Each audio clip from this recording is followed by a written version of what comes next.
안녕하세요, 여러분. 오늘도 어김없이 찾아온 야담극장입니다. 오늘 들려드릴 이야기는요, 무섭습니다. 근데 무서운 것만은 아니에요.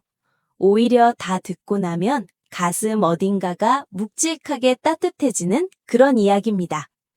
제가 이 이야기를 처음 접한 건 오래된 필사본 하나에서였어요. 제목도 없고 지은이도 없고 그냥 누군가의 손글씨로 빼곡히 적혀 있는 이야기. 읽다가 손이 떨렸습니다. 진짜로요. 오늘 그 이야기를 여러분께 처음으로 풀어드리려 합니다. 본격적으로 시작하기 전에 혹시 이 채널 처음 오신 분들 계세요? 여기는 조선시대 야담, 기담, 그리고 이름 없이 사라질 뻔했던 옛 이야기들을 현대의 언어로 다시 살려내는 채널입니다. 영상이 마음에 드셨다면 구독과 좋아요 한 번씩 눌러주세요. 여러분의 그 작은 클릭 하나가 잊혀가는 이야기들을 세상에 한 번 더 살려내는 힘이 됩니다. 자, 그럼 시작할게요. 불 끄시고 이어폰 꽂으시고 오늘 밤 저와 함께 조선으로 떠나봅시다. 때는 조선 헌종 무렵이었습니다. 헌종이 어떤 임금인지 잠깐 말씀드릴게요. 헌종은 조선의 24대 임금으로 순조의 손자입니다. 8살에 즉위해서 23세 세상을 떠난 너무나 짧은 생을 살다 간 임금이에요. 그 시절은 안동 김씨 세도 정치가 극에 달했던 때라 백성들의 삶은 몹시 고달팠습니다. 세금은 무거웠고 벼슬길은 막혔으며 아무리 글을 잘 읽어도 뒷배앞는 시골 선비에게 과거란 그림의 떡이었죠. 그 시절 경상도 안동 땅에 이윤복이라는 선비가 살았습니다. 윤복의 집안은 대대로 선비 집안이었어요. 증조부 때까지만 해도 현관 벼슬을 지낸 집안이었는데 조부 때 당쟁에 휘말려 몰락하고 말았습니다. 아버지는 윤복이 5살 때 역병으로 세상을 떠났고 어머니 홀로 삭바느질과 나물 장사로 아들을 키웠습니다. 윤복은 영특한 아이였어요. 글 읽기를 어찌나 좋아했던지 밥 먹는 것도 잊고 책을 읽다가 어머니한테 야단을 맞기 일쑤였습니다. 가난해서 서당에 다닐 형편은 못했지만 마을 서당 훈장 어른이 그 재주를 아껴서 따로 글을 가르쳐 주었습니다. 12살에 이미 사서삼경을 뗐고 16에 쓴 시는 인근 고을에서 소문이 났을 정도였다고 해요. 하지만 글재주만으로 밥을 먹을 수는 없는 법. 어머니의 건강은 해가 갈수록 나빠졌고 윤복은 낮에는 남의 집 농사일을 거들고 밤에는 기름 한 방울이라도 아끼려 달빛 아래서 책을 읽었습니다. 그렇게 25이 되던 해 드디어 결심을 굳혔습니다. 한양에 가졌습니다, 어머니. 어머니는 아무 말 없이 한참을 바라보다가 안방으로 들어가 보자기 하나를 들고 나왔습니다. 안에는 엽전 얀잎과 손때 묻은 붓 하나, 그리고 직접 만든 건시 몇 개가 들어 있었어요. 가거라. 허나 몸 먼저다. 벼슬은 그 다음이야. 윤복은 절을 2번 올리고 보찜을 쌌습니다. 가을이 깊어가는 9월 초였습니다. 안동에서 한양까지는 걸어서 열흘 남짓 걸리는 길이에요. 오늘날이야 고속도로로 2시간 남짓이지만 그 시절엔 산을 넘고 강을 건너고 길이 없으면 숲을 헤치고 가야 하는 험한 여정이었습니다. 윤복은 첫날은 문경 가는 길로 접어들었습니다. 조령, 즉 세제를 넘으면 충청도로 들어서는 길이었죠.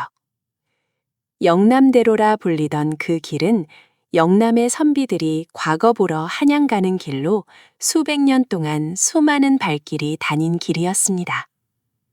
잠깐요. 여기서 제가 이 길에 대해 좀 더 말씀드려야 할 것 같아요. 왜냐면 이 영남대로라는 길이 오늘 이야기의 배경이거든요. 영남대로는 단순한 길이 아닙니다. 조선의 역사가 고스란히 녹아있는 길이에요. 임진왜란 때 왜군이 이 길로 올라왔고 수많은 의병들이 이 길에서 싸웠습니다. 과거에 합격하고 금이 환영하는 선비들이 이 길을 걸었고 귀한 가는 죄인들도 이 길을 걸었어요. 기쁨과 슬픔, 희망과 절망이 수백 년 동안 쌓인 길입니다. 그리고 그 길 위에서 이따금 아주 이상한 일들이 벌어졌다고 전해집니다. 오늘 이야기도 그 길 위의 일입니다. 사흘째 되던 날이었습니다. 문경 가는 산길로 접어든 윤복은 이른 아침부터 걸음을 서둘렀어요. 제를 넘기기 전에 주막에서 하룻밤 더 묵어야 했는데 전날 주막 주인이 일러준 대로라면 오후 해가 떨어지기 전에 능히 도착할 수 있는 길이었습니다. 그런데 그날따라 이상했습니다. 분명히 큰 길을 따라 걷고 있었는데 어느 순간부터 길이 가늘어지더니 어느새 발 아래는 흙도 아니고 낙엽만 수북이 쌓인 숲속이 되어버렸어요. 주위를 둘러봐도 길에 흔적이 없었습니다. 되돌아가려고 발길을 돌렸는데 어디가 왔던 길인지조차 분간이 되지 않았어요. 나무는 빽빽했고 하늘은 나뭇가지 사이로 좁게 보였습니다. 해가 기울기 시작했어요.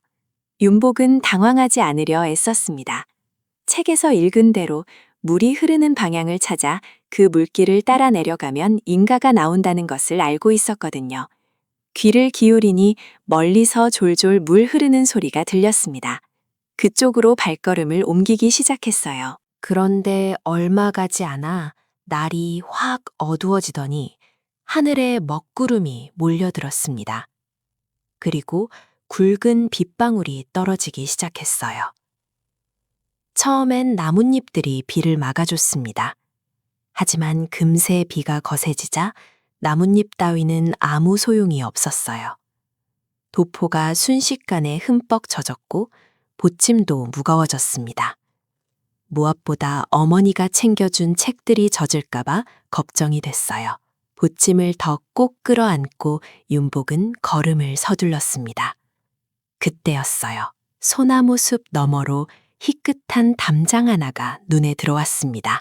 여러분, 옛날 길을 걷다가 폐가를 만나는 게 어떤 기분인지 상상이 되시나요? 요즘 우리가 도심에서 폐가를 보는 것하고는 차원이 다릅니다.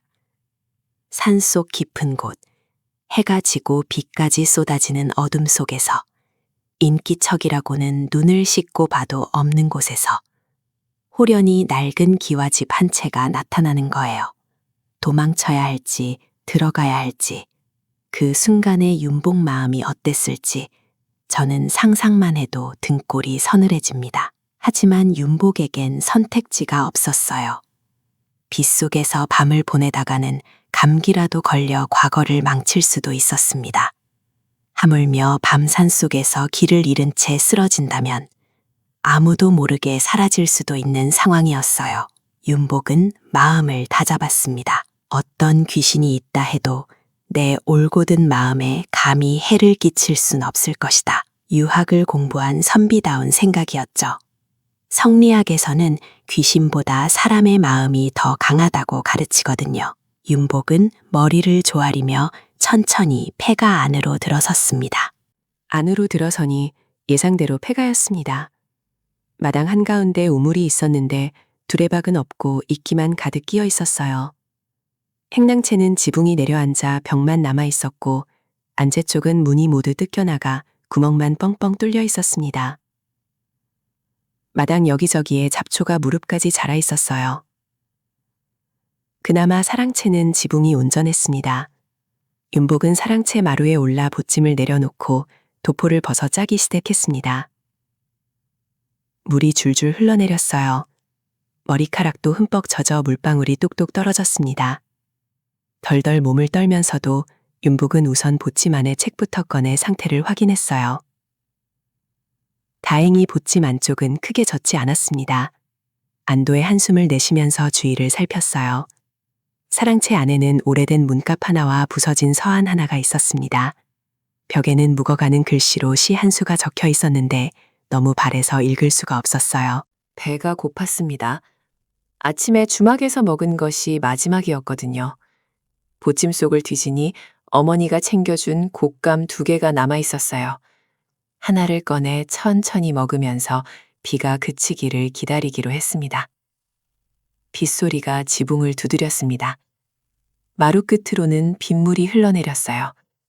바람이 들어왔다 나갔다 하면서 촛불이 없어도 집안이 흔들리는 것 같은 느낌이 들었습니다. 그때였어요. 어디선가 냄새가 났습니다. 처음엔 잘못 맡은 줄 알았어요. 폐가에서 난리 없는 냄새였거든요. 윤복은 코를 킁킁거리다가 천천히 고개를 들었습니다. 구수하고 따뜻한 냄새, 쌀밥 뜸들이는 냄새, 된장 끓이는 냄새. 분명히 밥 짓는 냄새가 나고 있었습니다. 여러분, 저 지금 이 부분 쓰면서 진짜 소름이 돋았습니다. 폐가에서 밥 냄새가 난다는 게 생각해 보세요.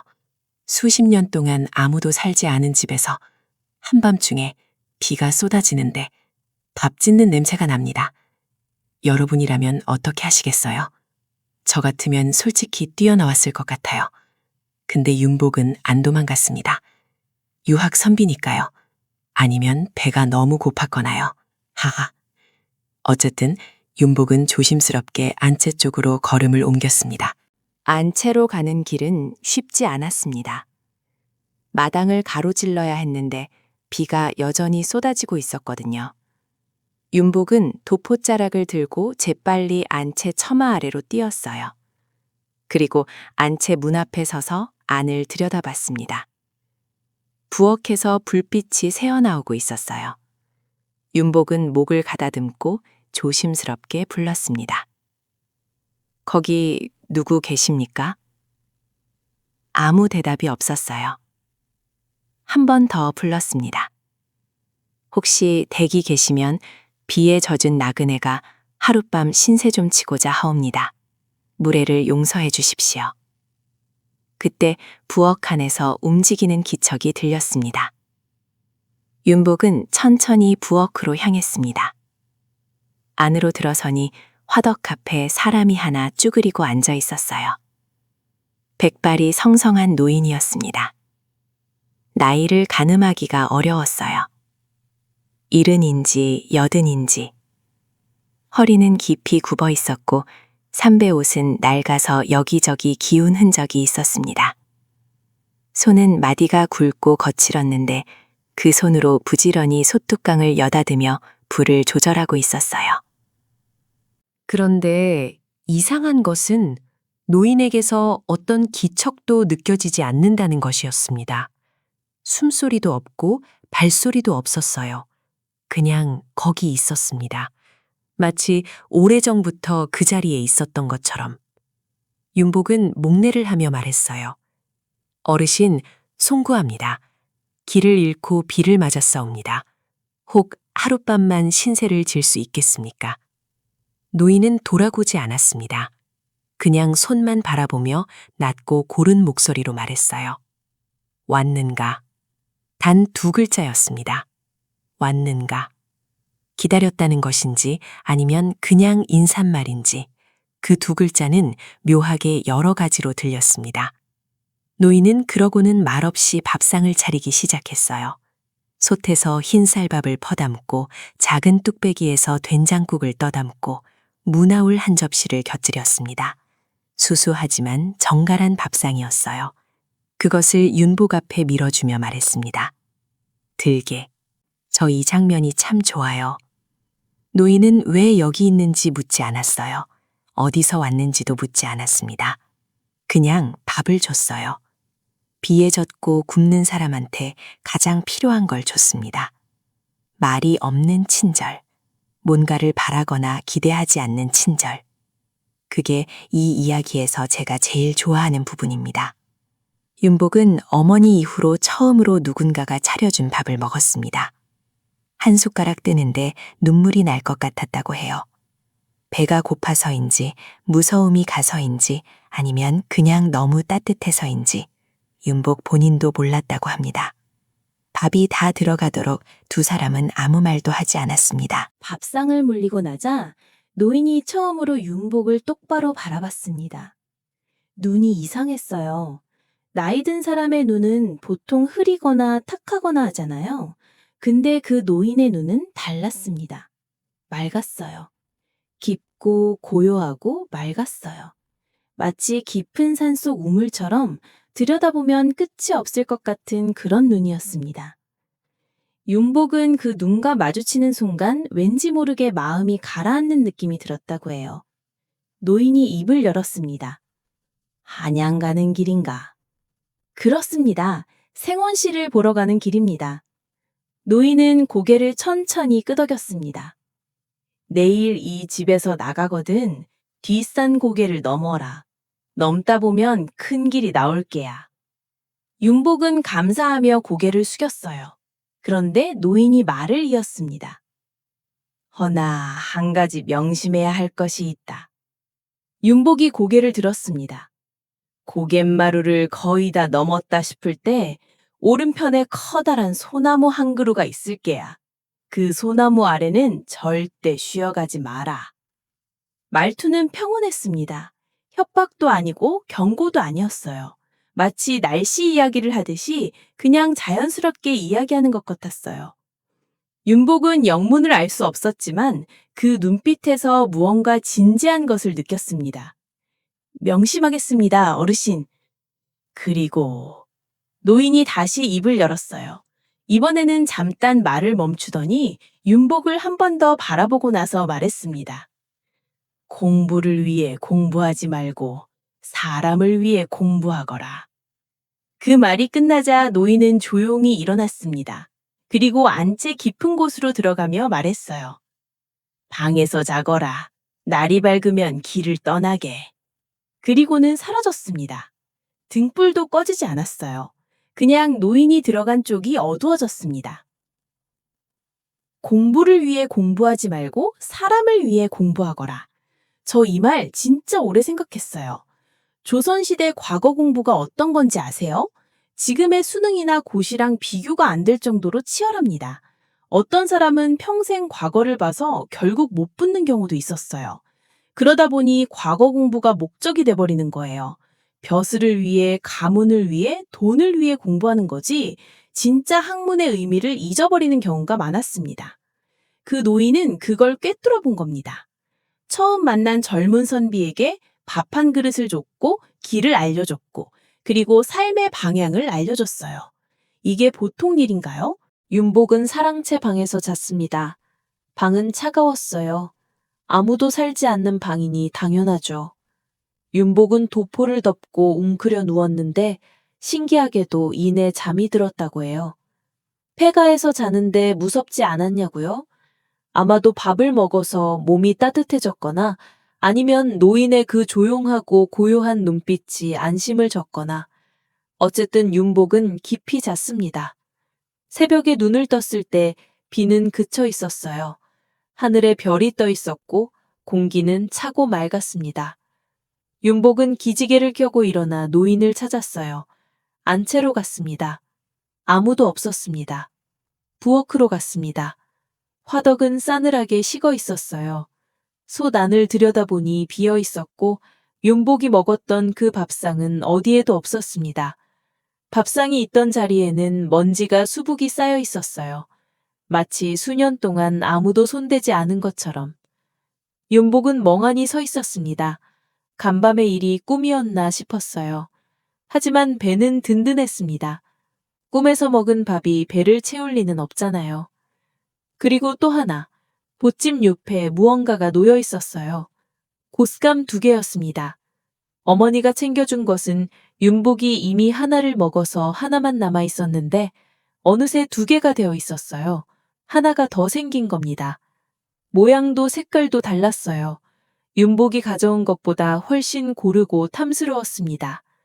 윤복은 그 곶감을 한참 바라보다가 보찜에 조심스럽게 넣었습니다. 그리고 폐가 마당에 서서 2번 절을 올렸어요. 그러고는 뒷산 고개를 향해 발걸음을 옮겼습니다. 뒷산 고개는 생각보다 험하지 않았습니다. 제법 오래된 오솔길이 있었어요. 사람이 오랫동안 다닌 흔적이 있는 길이었는데 지금은 자풀이 우거져 있었습니다. 윤복은 조심조심 길을 헤치며 올라갔어요. 고개를 거의 다 올랐을 때였습니다. 오른편에 소나무가 보였어요. 크고 오래된 소나무였습니다. 가지가 넓게 펼쳐져 있어서 그 아래가 제법 넓은 그늘이 졌어요. 새벽이어서 해가 없었지만 그 아래는 시원한 이슬이 맺혀 있어서 오히려 마음이 끌리는 자리였습니다. 윤복의 발이 잠깐 멈췄어요. 다리가 아팠거든요. 하룻밤 묵었지만 전날 산속을 헤맨 피로가 있었습니다. 저 소나무 아래서 잠깐만 앉아서 숨을 고르면 좋겠다 하는 생각이 들었어요. 그때 노인의 목소리가 귓가에 들렸습니다. 그 소나무 아래는 절대 쉬어가지 마라. 윤복은 멈췄던 발을 다시 옮겼습니다. 소나무를 지나쳤어요. 2발자국, 3발자국, 4발자국. 그 순간이었습니다. 우지직 소리가 났어요. 뒤를 돌아보니 소나무의 굵은 가지 하나가 뚝 부러져 바닥으로 쓰러지고 있었습니다. 가지의 굵기가 장정의 허벅지만 했어요. 그게 쓰러진 자리가 윤복이 앉으려 했던 바로 그 자리였습니다. 만약 그 자리에 앉아 있었다면 가지에 머리를 맞았을 거예요. 아무리 건장한 장정이라도 그 무게를 머리로 받으면 살아남기 어려웠을 겁니다. 윤복은 그 자리에 못 박힌 듯 서서 한참을 바라봤습니다. 가지가 부러진 이유는 분명했어요. 간밤의 폭우에 가지 안쪽이 이미 썩어 있었던 거예요. 조금만 충격을 받으면 부러질 상태였는데 아무도 모르고 있었던 겁니다. 노인은 알고 있었습니다. 어떻게 알았는지는 모르지만 알고 있었어요. 윤복은 다시 왔던 쪽을 향해 절을 올렸습니다. 어르신, 감사합니다. 산이 고요하게 그 인사를 받아들였어요. 고개를 넘으니 노인이 말한 대로 큰 길이 나왔습니다. 그 길을 따라 이틀을 더 걸으니 한양 성문이 보였어요. 윤복은 생전 처음 보는 한양의 위용에 잠시 압도됐지만 정신을 가다듬고 숙소부터 찾았습니다. 과거 보러 온 선비들이 묵는 사설 여관 같은 곳이 있었거든요. 거기서 다른 선비들과 함께 묵으며 남은 날 동안 마지막 공부를 했어요. 생원시는 닷새 후였습니다. 시험장에 들어서는데 윤복의 마음이 이상하게 차분했어요. 긴장이 없었던 건 아니에요. 하지만 그 폐가에서 노인과 나눈 그 고요한 밤이 자꾸 떠올랐거든요. 공부를 위해 공부하지 말고 사람을 위해 공부하거라. 붓을 들었을 때 윤복은 그 말을 생각했습니다. 그리고 답을 썼어요. 기교를 부리지 않고 그냥 솔직하게 내가 아는 것을, 내가 생각하는 것을 사람의 이치에 닿는 말로 썼습니다. 방이 붙던 날, 윤복의 이름이 있었습니다. 참, 이게 야담이라 어떻게 결말이 날지 뻔하다고 생각하신 분들도 있으시죠? 근데 저는 이 합격이 단순한 해피엔딩이 아니라고 생각해요. 그 노인이 윤복에게 준 건 단순히 목숨을 살려준 것 이상이거든요. 방향을 알려준 거예요. 어디로 가야 하는지를. 그게 더 중요하지 않나요? 합격방이 붙고 나서 윤복은 바로 안동으로 내려가지 않았습니다. 돌아오는 길에 그 폐가를 다시 찾기로 했어요. 노인에게 합격 소식을 전하고 싶었거든요. 그리고 제대로 감사 인사를 드리고 싶었습니다. 밥값도 아직 못 낸 셈이었고요. 사흘을 걸어 그 산길로 들어서니 낯익은 소나무 숲이 나왔어요. 가지가 부러진 그 소나무도 그대로 있었습니다. 윤복은 그 앞에서 잠시 발을 멈추고 고개를 숙였어요. 그리고 숲을 헤치고 나아가니 희끗한 담장이 다시 눈에 들어왔습니다. 폐가였어요. 낮에 보니 더 폐가 다 왔습니다. 마당에 잡초가 무릎까지 자라 있었고 우물에는 뚜껑이 없었어요. 안채는 거의 무너져 있었고 사랑채만 가까스로 서 있었습니다. 간밤에 노인과 밥을 먹었던 부엌은 지붕이 반쯤 내려앉은 상태였어요. 윤복은 한참을 서서 바라보다가 마을을 찾아 내려갔습니다. 산을 내려오니 작은 마을이 하나 있었어요. 마을 사람들은 한양에서 내려온 선비를 반갑게 맞이해줬습니다. 윤복이 물었어요. 저 위 산속의 폐가는 네 집입니까? 마을에서 나이가 가장 많은 노파가 고개를 갸웃하며 대접했습니다. 아이고, 그 집이요. 그 집은 이 노인이 어릴 때부터 폐가였어요. 한 50년도 넘었죠. 50년이나요? 그 집 원래 주인은 나라에서 알아줬던 선비였어요. 유학을 기피하신 분인데 당쟁에 휘말려 벼슬도 못하고 그 산속에서 혼자 사셨대요. 자식도 없으셨고 그냥 평생 홀로 사시다가 거기서 돌아가셨다 하더라고요. 윤복은 조용히 물었습니다. 그분이 어떤 분이셨는지 혹시 아십니까? 노파는 한참 생각하다가 말했어요. 과거 보러 가는 선비들을 참 좋아하셨다 하더라고요. 그 길 지나가는 선비들한테 꼭 밥을 먹이셨대요. 먹을 것이 없어도.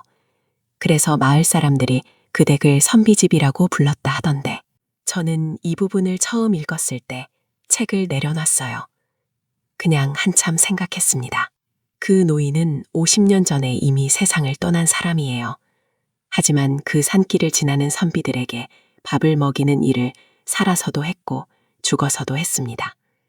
이유가 뭘까요? 저는 이게 단순한 귀신 이야기가 아니라고 생각해요. 이건 한 사람의 마음이 얼마나 멀리, 얼마나 오래 닿을 수 있는지에 대한 이야기입니다. 그 노인은 평생 당쟁에 밀려 뜻을 펼치지 못했어요. 하지만 포기하지 않았습니다. 내가 못 이룬 것을 내가 도울 수 있는 사람이 이루어주기를 바랐던 거예요. 그래서 과거 보러 가는 선비들에게 밥을 주었고 길을 알려주었고 가르침을 줬습니다. 살아서도 죽어서도. 마을에서 내려온 윤복은 폐가 앞에 다시 한번 서서 이번에는 오래 절을 올렸습니다. 그리고 돌아오는 길에 결심했어요. 생원시 합격은 시작이었습니다. 몇 년 뒤 윤복은 문과에도 합격해 벼슬길에 올랐어요. 하지만 그는 요직을 탐하지 않았습니다. 작은 고을의 수령으로 나가 백성들 가운데서 일했습니다. 그 노인의 말처럼 사람을 위해 공부를 썼어요. 수령으로 있는 동안 그 고을 과거를 보러 가는 선비들에게는 꼭 밥을 대접했다고 합니다. 형편이 어려운 선비에게는 노잣돈도 쥐어줬어요. 마을 사람들이 물었습니다. 어찌하여 모르는 선비들에게 그리하십니까? 윤복은 웃으며 대답했습니다. 내가 한때 그런 은혜를 입은 적이 있어. 그게 전부였어요. 긴 설명이 없었습니다. 은혜를 입었으니 은혜를 갚는다. 그뿐이었어요. 야담에는 이런 이야기가 많습니다. 이름 없는 은인, 이름 없는 스승, 이름 없는 친절.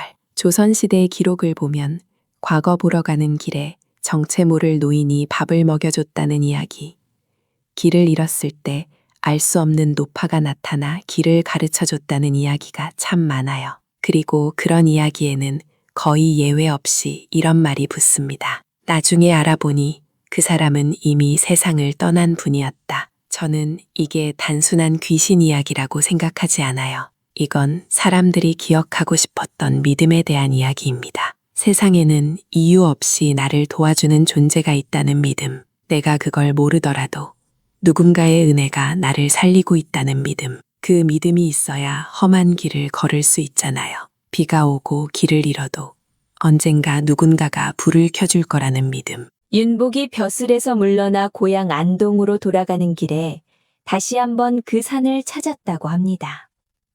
그때는 이미 폐가도 완전히 허물어져 있었어요. 담장만 일부 남아 있었고 마당은 잡초가 무성했습니다. 윤복은 작은 비석 하나를 세웠어요. 거기에 이름을 새기지는 않았습니다. 그냥 이렇게만 새겼습니다. 이름 없는 은인의 자리. 그게 전부였어요. 마을 사람들은 그 비석이 뭔지 몰랐습니다. 나중에 윤복의 제자들이 그 이야기를 기록으로 남기면서 세상에 알려지게 됐어요. 그것이 오늘 제가 읽은 그 필사본의 내용입니다. 저는 가끔 이런 생각을 합니다. 내 삶에도 그런 사람이 있지 않았을까. 이름도 모르고 얼굴도 잘 기억 못하지만 어느 순간 나에게 밥 한 그릇을 줬거나 길 하나를 알려줬거나 한마디 말을 해줬던 사람. 그 사람이 없었다면 지금의 내가 있었을까? 모든 사람 뒤에는 기억되지 못한 은인들이 있습니다. 이름 없는 사람들의 이름 없는 친절들이 이 세상을 겨우겨우 버티게 해왔는지도 모릅니다. 오늘 이야기 어떠셨나요? 저는 이 이야기가 좋아요. 무섭지만 무섭지 않고 슬프지만 슬프지 않은 이야기. 오래된 이야기인데 읽을 때마다 새롭게 느껴지는 이야기. 야담이라는 게 원래 그런 것 같아요. 수백 년 전 사람들도 우리와 다르지 않게 살았다는 걸 이런 이야기들이 알려줍니다. 길을 잃고 배가 고프고 무섭고 누군가의 따뜻함에 울컥하고 그 마음이 지금 우리 마음이랑 똑같거든요. 그러니까 이 이야기들이 지금도 읽힐 수 있는 거겠죠. 앞으로도 이런 이야기들 계속 들려드리고 싶어요. 먼지 쌓인 필사본 속에서, 잊혀가는 기록 속에서, 이름 없이 사라질 뻔했던 이야기들을 꺼내서 여러분 앞에 놓고 싶습니다. 그게 제가 이 채널을 하는 이유이기도 해요. 오늘 이야기가 마음에 드셨다면 그 마음 그대로 구독과 좋아요로 남겨주세요. 그게 저한테는 이 이야기가 닿았다는 신호가 됩니다. 마치 윤복이 그 폐가 앞에 비석을 세운 것처럼 여러분의 좋아요 하나가 이 이야기의 작은 표식이 되는 거예요. 이름 없이 사라지지 않도록. 다음 이야기도 기다려주세요.